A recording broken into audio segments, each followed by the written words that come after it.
tạo chi tiết như vậy cho các anh chị. Provided Donald translate. Với điều kiện là anh Đức anh sẽ dịch tất cả những video đó cho anh chị. How many of you want to view it? Bao nhiêu muốn xem vào đây được không? Yeah, thank you very much. I will pass on to Donald later. Vâng, tôi sẽ làm việc với anh Đức là sau. This is actually another. I want to tell you something that is after the class. This is done by my students. Vâng, và tôi nói chị là sau cái lớp học thì đây là những cái gì mà học viên của tôi làm được. I actually coach the student to do up the unit like this. Tôi dạy học viên của tôi làm những cái căn hộ như thế này. I purposely select this case for Vietnam people. Và mục đích của tôi là lựa chọn cái trường hợp này để cho anh chị ở Việt Nam xem. Because the place is almost like Vietnam. Bởi vì cái chỗ này nhìn nó giống Việt Nam không ạ? So basically when you come in you see a living hall. Và với các bạn chúng ta nhìn vào thấy là đấy là một cái phòng để ở. So the student transformed this living hall to be like this. Và cái phòng ở này chuyển từ cái phòng như vừa rồi trở thành Remember the ceiling must be high. Nhớ anh chị nhớ không ạ? Cái trần nó phải cao. And you push the bottom by the side down. Và cái đáy tức là cái chân thành cao ấy, chúng ta để làm xung quanh thôi. So when you do the plastic ceiling and the wiring, và khi chúng ta làm trần thạch cao, then you move in the cabinet. Thì sau đó chúng ta mới làm cái tủ. Then now you look at it, it looks like this. Và sau khi làm tủ xong nó nhìn như thế này này. This is called washing the wall. Cái chị tự nhiên nhìn cái đèn không ạ? Đèn rửa tường. Can you see the side? Chị thấy chưa? Now it looks expensive. Nhìn nó đắt giá hơn chưa? Nhìn nó cao cấp hơn chưa? This is daytime. Can you see daytime? Chị thấy ánh sáng bên ngoài không ạ? Ánh sáng bên phía trời đấy. So if you have your own property, nếu mà các chị có bất động sản của mình, do indirect like this. Thì hãy dùng cái ánh sáng hắt như thế này. You bring an owner come to see your place. Chúng ta đem cái người chủ nhà đến xem cái chỗ của chúng ta. Either you want to sell or you want to rent. Hay là chúng ta muốn đưa một cái người mua nhà đến mua nhà của chúng ta. It will look expensive. Thì nhìn nó sẽ đắt giá. So remember indirect light. Nhớ không ạ? Ánh sáng hắt. Okay. Được không ạ? Then after that I bring in all the furniture. Và sau đó thì tôi mang tất cả nội thất vào. And it look like this. Và nhìn như thế này. Okay. Được không ạ? So you see all the things that I share with you already inside here. Và tất cả gì mà tôi chia sẻ với chị đã nằm trong Ceiling must be high. Chân phải cao. Indirect lighting. Ánh sáng nó phải ánh sáng hắt. Throw pillow furry one. Gối là phải có lông. Wallpaper. Giấy dán tường. See the crystal light here? Anh thấy cái ánh sáng, cái đèn ở trên không ạ? Cái đèn thủy tinh ở trên này. Bling bling. Đèn pha lê nó phải sao ạ? Nó phải bóng, nó phải nhảy. So basically all these elements are inside here. Tất cả các yếu tố tôi vừa dạy anh chị nó nằm. And you see the curtain go all the way up. Anh chị thấy cái rèm cửa nó kéo lên trên không ạ? It makes the room higher now. Tức là sao ạ? Cái rèm cửa này nó treo từ trên xuống dưới, nó làm cái phòng nhìn cảm giác nó cao hơn. This is the main entrance coming in.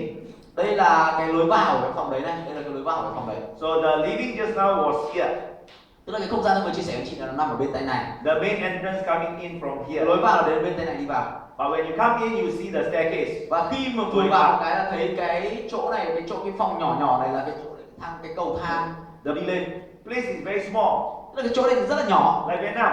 Giống như Việt Nam ấy. Everything is small. Cái gì cũng nhỏ. People also small. Người cũng rất là nhỏ. Malaysia also small. Malaysia cũng nhỏ như vậy thôi. But the thing is, you want to maximize the place, make it look bigger. Nhưng mà vấn đề là gì ạ? Một cái phòng nhỏ như vậy chúng ta phải làm sao để nhìn nó trông nó to nhất có thể. I break the wall. Tôi phá được cái tường này đi. You see? Anh thấy không ạ? So when I break the wall, phá cái tường xong, I make it into a room. Tôi biến cái cầu thang này là trở This thành is một a cái phòng. study room, guest room. Là Study room and a guest room. Nó trở thành một cái phòng, có thể là phòng học hoặc là cái phòng cho khách. But normally when we do this, people like to cover with wood. Nhưng mà khi mà chúng ta làm cái phòng như vậy thì thường mọi người thích là mọi người ngăn nó bằng gỗ. I cover with glass. Nhưng mà tôi ngăn nó bằng kính. The place you see through. Cái mà chúng ta nhìn xuyên qua được. But you have a divider. Chúng ta sao cái phòng này nó nhìn xuyên qua được cái phòng bên trong, nhưng mà nó vẫn có cái ngăn cách giữa các cái phòng. Next time if you want to actually do a divider. Tức là sao ạ? Và tôi muốn nói chị đây là lần sau nếu mà các anh chị muốn là chúng ta muốn ngăn cái phòng của chúng ta ra thành hai phòng chẳng hạn như vậy. Make sure the divider can see through. Thì hãy đảm bảo rằng cái vách ngăn đó có thể nhìn xuyên qua. The space is bigger. Để làm gì ạ? Để cái không gian đó nhìn nó rộng rãi hơn. Not bad, huh? Không tệ đúng không? The bottom here actually got light. We didn't switch it on. Thực ra là bên dưới này ở cái mép dưới của cái phòng này, cái tường này, của cái vách gỗ này là tôi để cái ánh sáng hắt. Thực ra tôi không bật lên cho anh chị xem thôi. I think Donald is doing a very good job, yeah? Tôi nghĩ là anh Đức này phiên dịch rất là hay đúng không ạ? Can we give Donald a round Cho of anh Đức applause? cho tay được không? Thank you, Donald. This is the main entrance. Đây là cái lối vào. So once after we do this, you look like this. Và sau khi tôi làm xong nhìn như thế này này anh chị. Look at the kitchen cabinet. Anh chị nhìn thấy cái bếp, tủ bếp không ạ? See, it's reflective and glossy. Anh chị thấy không ạ? Cái cửa nó phải nhìn nó phải phản chiếu ánh sáng và nó phải long lanh. Nothing expensive. Không có cái gì đây là đắt đâu anh chị ạ. It's just mirror door. Nó chỉ là cái cửa bằng kính thôi ấy. But it looks expensive. Nhưng mà nhìn nó rất là cao cấp. Nothing is also expensive because I've just put a light. Không có cái gì đắt cả, nhưng mà nhìn cái gì cũng đắt bởi vì tôi để cái ánh sáng hắt. It makes the cabinet look more expensive. Nó làm cho cái tủ nhìn nó đắt giá hơn và cao cấp hơn. Instead of putting glass mosaic tiles, instead of putting tiles, the mosaic, the tiles, Thay vì việc là chúng tôi để cái bồn rửa I put glass, thì tôi để là cái bồn kính ở đây. and it's reflective. Và làm sao để gì ạ? Để nó phản chiếu cái ánh sáng, It looks more expensive. nhìn nó cao cấp hơn. So basically, money you need to pay, Và cơ bản đấy thì là tiền thì chúng ta phải trả rồi. but the material you select makes it different. Nhưng mà tiền trả là một chuyện, nhưng mà chúng ta lựa chọn cái vật liệu nào nó tạo sự khác biệt anh chị. This is actually the kitchen cabinet. This is before. Đây là cái phòng bếp này, đây là hình ảnh trước. The main entrance just now coming in from here. Cái lối vào ấy, nó vừa vào từ chỗ này này. This is the sofa I'm sitting. Đây là cái sofa mà tôi ngồi này. I'm looking at this wall. This is the TV cabinet Và wall. tôi nhìn vào cái bức tường này. Và bức tường này là And bức tường behind trong this TV. wall is the kitchen. Và đằng sau cái bức tường này nó là cái bếp. It's very small. Và cái không gian cực kỳ nhỏ luôn. I break the whole wall. Tôi phá luôn cả tường ấy. After I break the wall, Sau khi tôi phá tường xong, I add the cabinet. tôi thêm cái tủ bếp vào. And I push the TV cabinet was on the right hand side. Và tôi để cái tủ TV vào bên tay phải. So this become a very nice kitchen. Nó trở thành một cái bếp rất là đẹp. Of course, there's not much of a working space. Tất nhiên là không có nhiều không gian để trổ tài đúng không ạ? I built in a working space and a dining table. Cho nên là tôi xây dựng luôn là cái không gian để có thể nấu là ở cái bàn là ăn luôn. And you see all the things right now is glossy and Và như thế reflective. mà tất cả những cái tôi đưa lên nó đều phải là long lánh và long lanh. All within direct light. Và tất cả đều phải có thêm ánh sáng hắt. Very simple, not difficult. Rất đơn giản nên là không khó đâu chị ạ. You want to learn how? Các chị học cách làm không? I can teach you. Tôi có thể dạy chị đấy. Very simple. Đơn giản lắm. 3 days. 3 ngày. PhD. Và trở thành tiến sĩ luôn. Nghiêm túc. I have 900 over students right now. Hiện nay tôi có One hơn year. 900 học viên. Một năm vừa qua là tôi có hơn 900 học viên. By end of this year, I'll have 2,000 students. Nhưng mà cuối năm nay là tôi sẽ có 2.000 học viên. In Malaysia, we are a very big group. Ở Malaysia thì tôi đã là một cái nhóm rất là lớn rồi. I want to be a bigger group in Vietnam Tôi muốn có một cái nhóm lớn hơn ở Việt Nam. because I see a lot of potential on renovation in Vietnam. Bởi vì tôi thấy rất là nhiều cái tiềm năng cho cái công cuộc là gì? Because Cải tạo bất động sản Việt Vietnam Nam. buildings are very, especially Hanoi, the building here are very old. Và bởi vì sao? Đặc biệt là Hà Nội nhá, những cái căn nhà chung cư hoặc là căn nhà ở Hà Nội rất là cũ. A lot of people want to upgrade, Rất là nhiều người muốn cải tạo cái bất động sản của mình nó cao cấp hơn. but some of the renovation, Nhưng mà một số cái người làm thiết kế nội thất và những người làm cải tạo tệ lắm. yeah. So basically, if you know interior design, you can build a business. Nhưng mà cơ bản là nếu mà các anh chị biết cách thiết kế nội thất, anh chị có thể xây dựng một cái doanh nghiệp của anh chị. I teach how people run business in interior design in Malaysia. Tôi dạy mọi người cách là làm kinh doanh bằng cái thiết kế nội thất ở Malaysia. I also want to teach it in Vietnam Tôi cũng muốn dạy cái điều đó ở Việt Nam. because interior design, you cannot learn only interior design. You cannot survive. You have to add business in the interior design. Bởi vì là nếu chúng ta chỉ học cái kỹ năng là thiết kế nội thất không thôi ấy, thì chúng ta không thể nào tồn tại được. Chúng ta cần phải học cái kỹ năng làm kinh doanh nữa, thêm cái phần kinh doanh vào đó nữa. Means to say you have to have a business sense. Có nghĩa là sao? Chúng ta phải có một cái tư duy của người làm kinh doanh. Many interior designers cannot make money because they don't have business sense. Rất là nhiều người thiết kế nội thất rất là hay nhưng mà họ không biết kiếm được tiền bởi vì họ không có cái tư duy kinh doanh. Honestly, you tell me, those of you who really want to learn interior design as a business, you want to make a living out of interior design. Chân thành tôi muốn hỏi các chị Can I là see bao a nhiêu show? người mà chúng ta ở đây chúng ta Only muốn kiếm if sống. you want to. Only if you want Chị to. muốn này nhá, anh chị muốn kiếm sống và kiếm tiền từ cái việc là thiết kế nội thất ở đây được không? Bao nhiêu người? Very good. Means to say we are talking about 30 to 40%. Có nghĩa là chúng ta khoảng 30-40% đúng không? Yeah, actually interior design is very easy. Plaster ceiling can make you be a millionaire. Có cơ bản ấy, thì cái thiết kế nội thất thì rất là đơn giản. Bởi vì sao? Một cái trần thạch cao có thể giúp anh chị trở thành triệu phú. Wallpaper can make you to be a millionaire. Một cái ngành kinh doanh về giấy dán tường thôi cũng giúp anh chị trở thành triệu phú. Carpet, floorboard can make you a millionaire. Tủ, rồi là thẻ giả, rồi là thẻ thảm, rồi là tủ tường cũng có thể giúp anh chị trở thành triệu phú. Kitchen cabinet and wardrobe can make you multi-millionaire. Rồi cái tủ bếp có thể giúp anh chị trở thành Just like what I do in Malaysia. chỉ bằng cái gì mà ở Malaysia. Selling mattresses also can make you a millionaire. Mattress, sleep mattress. Bán cái gối ngủ nó cũng có giúp anh chị thành triệu phú. Cái ghế ngủ. There are so many opportunities. Có rất là nhiều cái cơ hội khác nhau. Yeah. So let's go back this one. Quay trở lại cái bất động sản này. This is actually the kitchen. While they are doing it, this is the TV cabinet. Đây là cái bếp, khi tôi làm bếp, còn bên này là tôi làm cái tivi. So once it's done, it looks like this. Làm xong thì nhìn như thế này anh chị ạ. Okay. Được không ạ? So this is actually a piece of wood which I put wallpaper only. Đây là một cái mảnh gỗ và tôi chỉ có dán giấy dán tường. Remember that anything that is glossy, reflective looks expensive. Chị thấy không ạ? Cái gì mà nhìn nó lóng lánh là nó sẽ nhìn rất là đắt. That is the same principle. Đây là tôi để hai cái gương ở một cái gỗ. Đấy đơn giản như vậy thôi. And if these are all the same principle that we talk about. Và tất cả những cái nguyên tắc mà tôi vừa nói với anh chị đều áp dụng vào đây hết. This is before. Đây là trước và đây là sau. This is going towards the wet kitchen. Đây là đi ra cái bếp để mà sửa The đồ wet ăn kitchen very small. rất là nhỏ thôi. Yeah, because they actually cook and bring the thing inside. Bởi vì là họ nấu ở bên ngoài đó và họ đem đồ ăn vào trong. Yeah. So basically, why doing interior design and property is important. Và tại sao là thiết kế nội thất và nó lại quan trọng với nhà đầu tư bất động sản? You see, if you have a property, Nếu mà các anh chị có một bất động sản, you want to rent it out higher. chúng ta cần phải cho thuê nó với giá cao hơn. If you cannot rent higher, the interest rate here is very high. Nếu mà chúng ta không thể cho thuê bất động sản của anh chị với giá cao ấy, thì bởi vì cái lãi suất ngân hàng ở Việt Nam đang rất là cao. If you cannot get a higher rental, Nếu mà các anh chị không thể nào mà có cái tiền cannot- thuê nhà cao hơn, you cannot buy many properties. đúng không ạ? Thì chúng ta không bao giờ có thể mua được nhiều bất động sản hơn. So the idea is actually how to actually add value to it, creative value add. Vì vậy là chúng ta ý tưởng là gì? Chúng ta cần phải biết cách để thêm giá trị vào nó và thêm giá trị một cách sáng tạo vào cái bất động sản của chúng ta để có dòng tiền cao hơn. Like accommodation hostel for students, Giống như là chúng ta có thể tạo ra những nhà trọ cho sinh viên, for nurses. cho những cái người làm y tá, bác sĩ. So there are many things you can actually do to actually get the rental higher. Có rất là nhiều thứ chúng ta có thể làm để chúng ta tăng cái tiền thuê nhà chúng ta cao hơn. In Malaysia, I have 70 over rooms Ở Malaysia tôi có hơn 70 phòng cho thuê như vậy, rented to school, để cho các trường học thuê này, hospitals. cho bệnh viện thuê này. Samsung also I rent. Samsung cũng là khách hàng của tôi. So that is what I do. Đó là những cái mà tôi làm.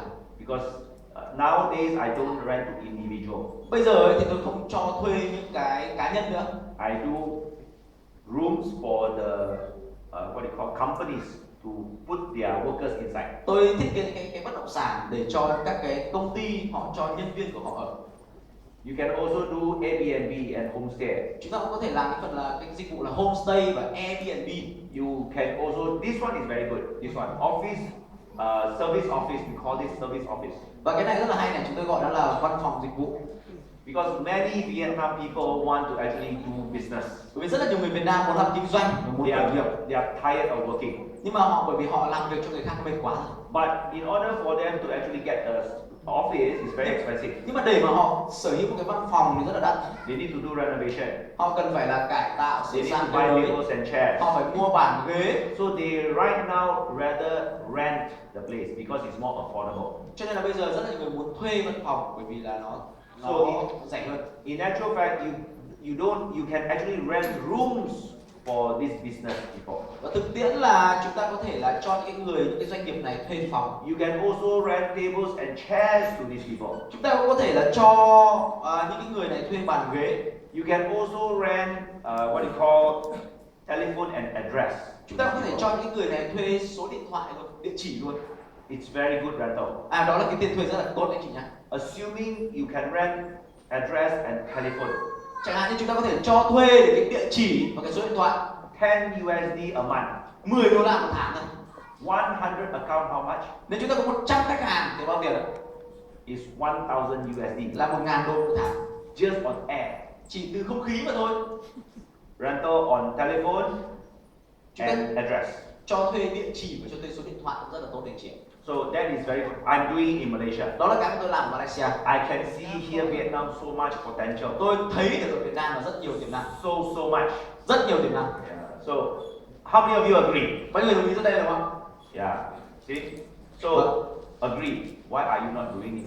Vâng, đồng ý thì sao chị không đi làm đi? Let's do it together. Chúng ta sẽ cùng làm với nhau. Because I come here to actually invest in Vietnam. Tôi đến đây để đầu tư ở Việt Nam. I see great potential in Hanoi. Tôi thấy rất là nhiều tiềm năng ở Hà Nội. Very much. Rất nhiều. Yeah. So later I'll share with you more. Chúng ta sẽ chia sẻ với anh chị. So basically that is the yield. Don't worry about the yield. Đây là cái tiền thuê, không được. These are some of the jobs done by my students. Đây là một số những cái căn hộ mà học viên của tôi học xong làm. If I can teach them, I can teach you. Nếu tôi có thể dạy họ, tôi cũng có thể dạy các anh chị. This is before. Đây là before, tức là đây là trước khi mà làm. This is the 3D. Và đây là 3D. đây là thiết kế 3D. This is after.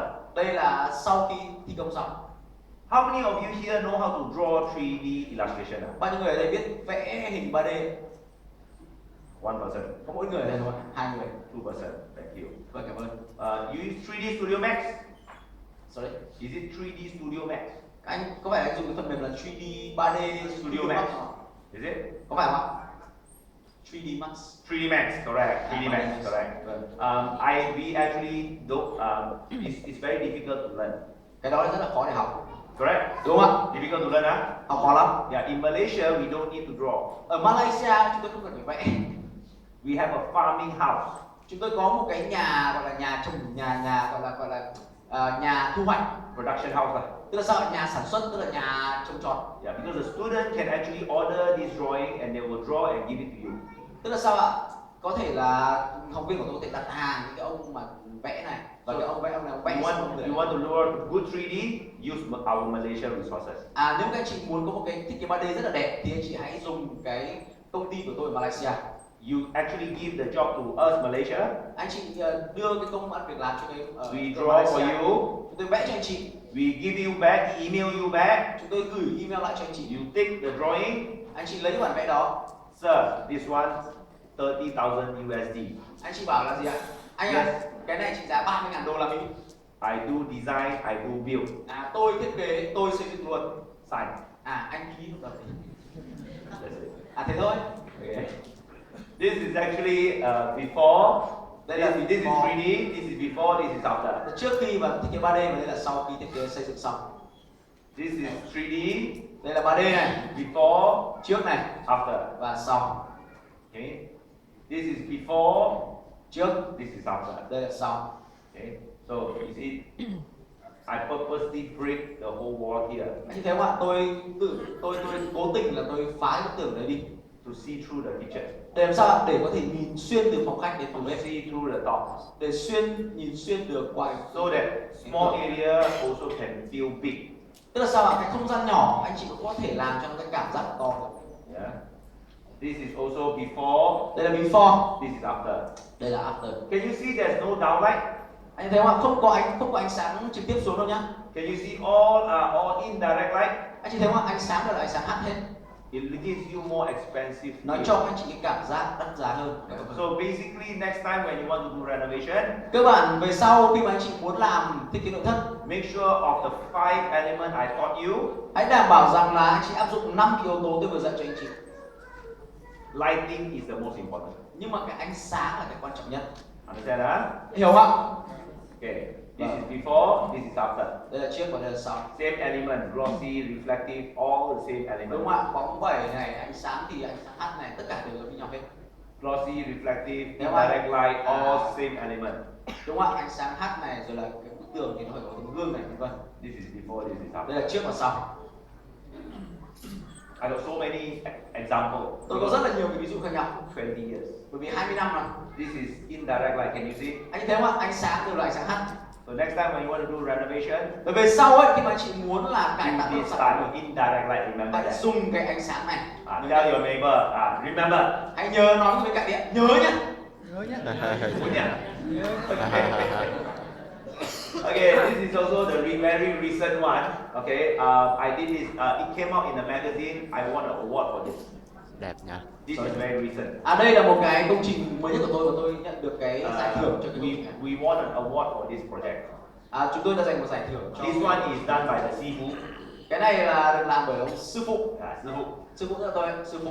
I did this. Okay, so this is actually this is before, this is after. Trước và sau. This is a developer show you this. Đây là cái căn nhà mẫu mà tôi làm cho chủ đầu tư. This is the room. Okay, cái phòng. Nhìn đâu ạ? How many of you slept in a round before? Bao nhiêu người đã từng ngủ ở một cái giường tròn trước đây rồi? Not nice, because when you sleep, husband and wife like that. Không dễ đâu, bởi vì là khi mà ngủ là hai vợ chồng phải co vào ôm nhau. One person this side, chồng thì đằng này, one person this side. vợ thì đằng này.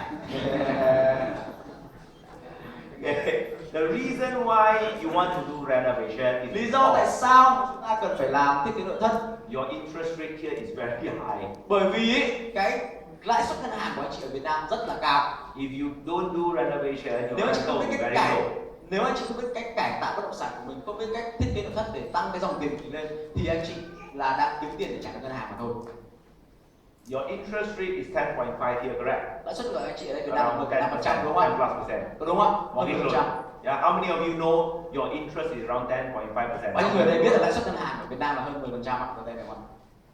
How many of you don't know? Bao nhiêu người không biết ở đây đúng không? Thank you. Vâng, cảm ơn. Thank you. Okay, Okay, sự chân thành đúng không? bye. Không có vấn đề gì cả. In Malaysia, our interest 4.6. Ở Malaysia thì lãi suất của chúng tôi là 4,6%. 20 years ago, Malaysia interest rate is only 20 years ago, Malaysia interest rate is also 11%. 20 năm trước đây thì lãi suất của chúng tôi là Because 11%. of Malaysia open up, the interest rate go lower. Lãi suất ngân hàng ở Malaysia 20 năm trước đây là 11%, bởi vì khi chúng tôi mở cửa một cái thì lãi suất ngân hàng đi xuống. Vietnam is also the same thing. Việt Nam tôi nói chị giống y như Malaysia. It will become one day.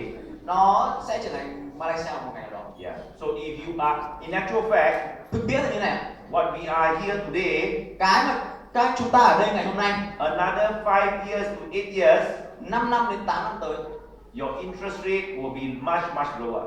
giống như chúng tôi ạ, giống như chúng tôi ngày hôm nay thì cái lãi suất ngân hàng của anh chị Việt Nam 6 năm đến 8 năm tới thì nó sẽ gần giống như ở Malaysia mà thôi. I said, yeah, I miss it already. Vâng, nhưng mà tôi nói rằng tôi nhớ cái cơ hội đó. So you make sure that you take this opportunity to learn the knowledge. Nếu mà chúng ta không có cái kiến thức như ngày hôm nay, không tận dụng được cơ hội thì chúng ta đã nhớ cái cơ hội đó. Vietnam country can only get better. Người Việt Nam, con người Việt Nam, đất nước Việt Nam chỉ có thể tốt hơn mà thôi. You cannot go backward. Chúng ta không thể đi giật đùi được đúng không ạ? Because your population here is 90 over million. Bởi vì dân số của anh chị là hơn 90 triệu người. And the population age here is very young. Và bởi vì cái lứa tuổi dân số rất là trẻ. Later on in the afternoon, I'll be sharing about property investment. Buổi chiều ngày hôm nay tôi chia sẻ với các anh chị cách áp dụng những cái kiến thức này vào đầu tư bất động sản và đầu tư bất động sản như thế nào. In Malaysia, Ở Malaysia, I owe the bank not until here. tôi vay tiền ngân hàng ấy, đến tận ngập miệng. I owe the bank until here. Không phải ngập miệng đâu mà tôi còn ngập đâu mà cổ. I will teach you why. Tôi sẽ dạy các anh chị là tại sao. Because the more owing, the more richer you are. Bởi vì chúng ta càng có khả năng vay nhiều tiền, tức là chúng ta càng giàu It's có. what Vietnamese people do not understand Đó yet. là cái mà người Việt Nam chưa hiểu. Yet. Chưa hiểu được rồi. I spoke to the Vietbank president, is it? Vice assistant, Vietbank. Tôi đã làm việc với ngân hàng ở Việt Nam, ngân hàng Việt Nam Thương Tín và thành viên hội đồng quản trị của ngân hàng Vietbank. He said, it is right. What you say is right. Ông ấy nói rằng là gì ạ? Cái anh nói, cái hệ thống của anh áp dụng được ở Việt Nam. He told me that Vietnam people have not seen it yet. Và ông ấy nói với tôi gì ạ? Người Việt Nam chưa làm quen được với cái hệ thống đó. That is how good is the opportunity here in Vietnam. Đó chính là cái cơ hội tuyệt vời ở Việt Nam. To get an interest rate of 11%, you have to get a monthly rental of 1,800.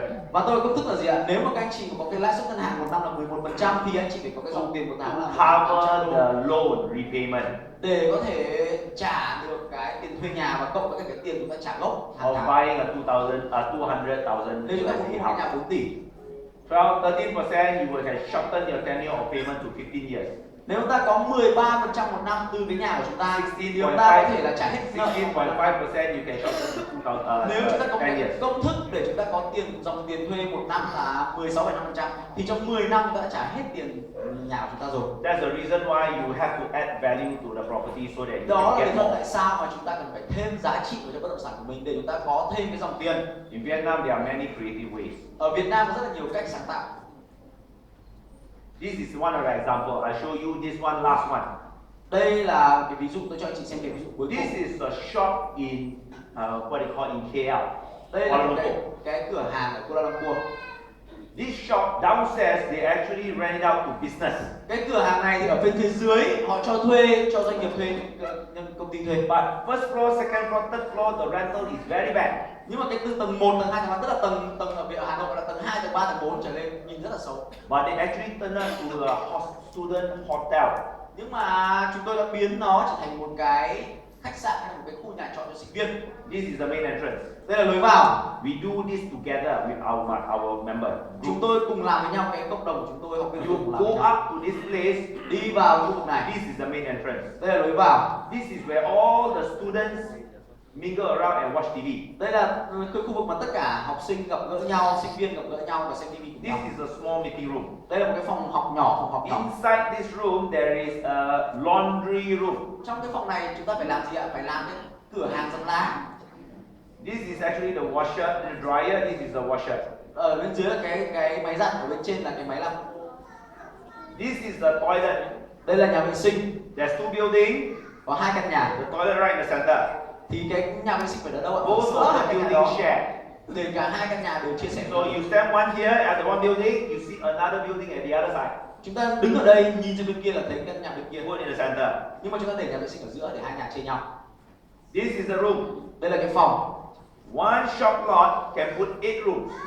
Một cái cửa hàng, một cái nhà như vậy có thể bỏ vào 8 phòng. One bed is 200. One bed is actually 300. Sorry, 200 is it? One bed is 150 USD. Một phòng như này chúng ta thuê là 150 đô la Mỹ. One room like this 300 USD. Xin lỗi chị là sorry. Yeah. One bed is 150 USD. Tức là một phòng, một giường ấy là 150 đô. Two is 300 USD. Nhưng mà cái phòng này chị thấy không ạ? Có 2 giường thì vậy là giá nó là 300 đô. There's 8 rooms. Có 8 phòng. 8 times 3 is 2,400 USD. Tức là sao ạ? 8 nhân với 300 đô là 2.400 đô một tháng. A month. Một tháng. One unit. Chỉ có một cái căn nhà như vậy thôi. There are 6 units for the two buildings. Và họ có 6 căn nhà như vậy. Plus the bottom rental for the business. Cộng với cả là gì ạ? Là cái tầng trệt ấy, tầng trệt ấy, họ để cho thuê cho cửa hàng thuê. Is it good? Có được không ạ? I hope that I can open up your mind. Tôi hy vọng tôi có thể mở cái đầu anh chị ra. Because interior design Bởi vì thiết kế nội thất can give you a very high value. có thể cho các anh chị một cái giá trị rất là cao. But if you understand the renovation cost, it can give you a very cheap cost. Nếu mà anh chị có thể hiểu được về cái kiến thức về thiết kế nội thất, anh chị có thể trả cái chi phí rất là thấp. So the in between you make. Có nghĩa là sao ạ? Cái khoảng giữa là chúng ta tiết kiệm được, chúng ta kiếm được tiền. You understand? Anh hiểu không ạ? So I can teach you this. Tôi có thể dạy anh chị điều này. This is you give me another 5 minutes, is okay? 5 minutes, then I will share with you. Now, Tôi sẽ dạy anh chị thêm một chút nữa. this afternoon you must come and sit again for this session. Buổi chiều ngày hôm nay anh chị phải quay lại đây gặp tôi. Because I see Vietnam is the same as Malaysia, where everybody right now is all negative. Bởi vì tôi thấy ở Việt Nam nó cũng tương tự như Malaysia, nhưng mà gần như tất cả mọi người đều có khoản nợ, đều có khoản vay. He might look very nice with a tie. Cái ông này ấy, nhìn rất là sếp đúng không ạ? Nhìn có vẻ rất là đẹp đẽ với cả cái cao He mặt rất owe đẹp. back. How many of you know what is net worth? Bao nhiêu người ở đây biết là cái tài sản ròng là gì ạ? How many of you know what is Bao net nhiêu người biết worth? tài sản ròng là gì ạ? How many of you don't know what is net worth? Bao nhiêu người không biết tài sản ròng là cái gì ạ? How many of you tired already? Whatever. Bao nhiêu người mệt quá rồi, tôi hỏi gì cũng giơ tay ra lên được không ạ? Now, net worth is the way how you measure how successful one person are. Và cái tài sản ròng tức là cái cách chúng ta đo xem là một người giàu có hay That là is nghèo this khó. word, net worth. Tức là sao? Tài sản ròng. Net worth is where asset minus liability. Có nghĩa là sao? Lấy tài sản trừ đi khoản nợ. If your asset is more than your liability, then Nếu you mà are tài on sản the của green chị side. nhiều hơn nợ thì chúng ta là con số dương. If your liability is more than your asset, you are on the red side. Nếu mà nợ của anh chị mà nhiều hơn tài sản thì chị là How màu many, đỏ. how many of you are still on the red side? Can I Bao see? nhiêu người ở đây vẫn đang ở trong màu đỏ, tức là bị nợ nhiều hơn tài sản. Thank you very much. There's a lot of people like that. How many of you are on the green side? Bao nhiêu người đây là ở mảng dương ạ, xanh dương tức là sao? Tức là tài sản nhiều hơn nợ. Wow! Vietnam people so rich one à? Người Việt Nam rất là giàu đúng không ạ? That is why you should borrow more to be richer. Đó là tại sao chúng ta cần phải dùng ngân hàng nhiều hơn để trở nên giàu có hơn. Many people are in the red. Can you see a student that come out? They actually owe money. Ngày hôm nay mỗi ông sinh viên ra trường là một cái ông nợ nần. Can you see this pretty girl? They actually owe credit card money. Những cái chị đẹp đẽ như thế này là những cái người mà nợ. Life is so tough outside. You can see the children with the mother owing a lot of credit cards. Đúng không ạ? Những người mẹ, những đứa con của mình và nợ rất là nhiều thẻ tín dụng. People buying cars look good outside, but in actual fact they are owing money. Rất nhiều người đi mua cái xe rất là đẹp, nhưng vấn đề là gì ạ? Là mua xe bằng cái tiền nợ. All these people are on the red side. Tất cả những người này nhìn rất là đẹp đẽ long lanh, nhưng mà vấn đề But là when I see this person, nhưng mà sau khi tôi nhìn cái bức tranh này tôi thấy rằng hóa ra cái ông này $2.73. tài sản dòng là $2.73. He can sleep very well in the night. Nhưng mà đêm vẫn ngủ vẫn rất là ngon. What is life? Cái cuộc đời là như vậy đấy. How can we actually be financially free? Vậy làm sao để chúng ta trở thành tự do về tài chính? Listen carefully what I say. Anh chị nghe My final tôi word. tự nói này, cái điều Before cuối we cùng see, tôi I muốn nói. see you in the afternoon. Trước khi mà tôi rời sân khấu và gặp lại anh chị buổi chiều ngày hôm nay. Irregardless of whether you are internet genius. Không quan trọng là anh chị là thiên tài về internet. Irregardless whether you are share market genius. Cũng không quan trọng là anh chị là thiên tài về chứng khoán. Irregardless of whether you are in your business genius. Cũng không quan trọng là anh chị là thiên tài về kinh doanh.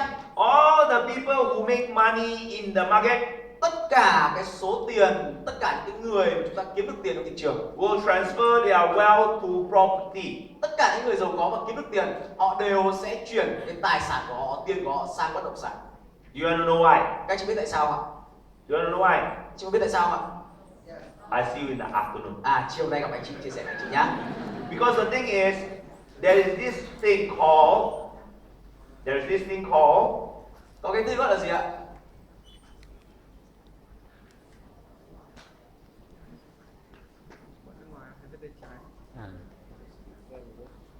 how many of you know this word? Leverage. Bao nhiêu biết đòn bẩy ạ? Okay, very good. How many of you don't know this leverage? Bao nhiêu người không biết đòn bẩy là gì ạ? Okay, let me share with you more interesting on leverage. Tôi sẽ chia sẻ với chị thêm nhiều điều nữa về đòn bẩy. Leverage is this. Đòn bẩy là như thế này. This is you. Đây là bạn. This is money. Đây là tiền. You understand? So this is where you actually borrow money and buy many house. Tức là sao chúng ta vay tiền để chúng ta mua rất nhiều nhà khác nhau. If you buy using cash, Nếu chúng ta mua dùng tiền mặt, you cannot buy a lot. chúng ta không thể nào mua được nhiều bất động In the sản đâu. afternoon session, I will teach you how you can buy 10 properties, Buổi chiều ngày hôm nay tôi sẽ dạy các anh chị 20 properties. cái cách của tôi làm sao mua 10 bất động sản, 20 bất động sản. In Malaysia, all our members all buy more than 5, 10. Ở Malaysia tất cả học viên của tôi đều mua nhiều hơn 5 đến I will 10 bất show động you sản. how. Tôi sẽ chỉ cho chị xem cách làm sao. Because leveraging is very interesting. Bởi vì đòn bẩy rất là quan trọng. To set up more, let me ask you, how many percent of down payment you need to pay when you want to buy a property? Tôi hỏi các chị ở Việt Nam là các chị ở Việt Nam phải trả bao nhiêu phần trăm cái giá trị bất động sản để mua bất động sản? Bao nhiêu phần trăm? 20? 30? 20-30%. 20? Yeah. On general, it's 20%. On general. 20-30%. Yeah, on general, 20. Means to say the bank borrow you 80. You Tức là sao? understand me, Ngân right? hàng đồng ý chúng ta vay là 80-80%. You understand? Đúng không? Yeah, so basically you're talking about if you buy a 200, so USD 200,000 Nghĩa là sao ạ? Nếu mà chúng ta mua 200.000 đô, means to say you come up with 20%, nghĩa là chúng ta chỉ phải trả ra 20%. bank become your partner of 80%. Ngân hàng trở thành đối tác của chúng ta trả 80%. Means to say you would have 40 USD, Nghĩa là sao ạ? Chúng ta dùng you 10.000 get đô 160k USD. để vay được là 160.000 đô. you become a partner with the bank. Các chị trở thành là đối tác. So I will show you the power of leverage in the afternoon. Tôi sẽ cho anh chị xem những cái sức mạnh của đòn bẩy vào buổi chiều ngày hôm nay. Again, I want to let you know because this is actually the formula I'm going to teach you in the afternoon. Và buổi chiều ngày hôm nay tôi dạy các anh chị một cái công One thức. thing I'm very surprised about Vietnam Một điều mà tôi rất là ấn tượng ở Việt Nam is that you have a lot of motivational book in the bookstore outside the market. ở cửa hàng ấy, ở bên ngoài cửa hàng sách có rất là nhiều sách động Your lực. government encourage you to learn a lot of things. Tức là sao chính phủ các bạn dạy các anh chị, khuyến khích các anh chị học rất là nhiều thứ. In Malaysia, we are spoiled. Ở Việt Nam, ở Malaysia chúng tôi bị làm hỏng hết rồi. We don't like to learn. Người Malaysia không thích học. But Vietnam very different. Việt Nam rất là khác biệt. Because Vietnam people are fighters. Bởi vì người Việt Nam ấy là những chiến binh. Correct? Đúng không ạ? You are fighters. Các bạn là những chiến binh. Malaysia, no. Malaysia thì không phải chiến binh. Malaysia lebe. Malaysia thì cứ lười lắm. Yeah. So I want to teach you on this formula.